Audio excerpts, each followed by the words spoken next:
It's super important for young women to be able to identify themselves on television because that's how we see the world. That's how we know what we're capable of, what we can accomplish. I think you, a lot of times, have to see it before you actually know what's inside of you. And so, um, representation is crazy, crazy important. And like for me, I grew up in a predominantly white neighborhood. So when I was a kid, I dealt with like a lot of racism and different things like that.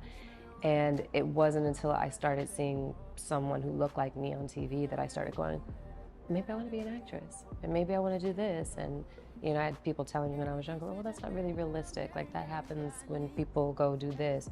But for me, it was totally tangible just because I could see it.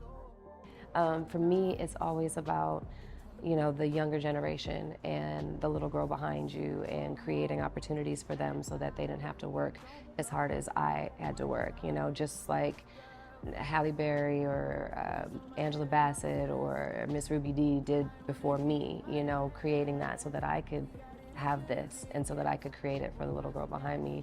And also, I think that when you have real conversations with people that are younger than you and they feel seen and they feel heard and they feel understood, then you're able to pour into each other and you're able to be of assistance. And when you've lived a little bit longer and you've been through some things and you can actually give something back and help and influence or inspire or encourage or whatever it is, that's the kind of thing that we want to put into the show. And yes, we have raciness and yes, we have craziness, but it's really about making sure each one of these characters represents someone that feels like they're seen and feels like they're getting poured into and feels like they're getting a chance to explore themselves.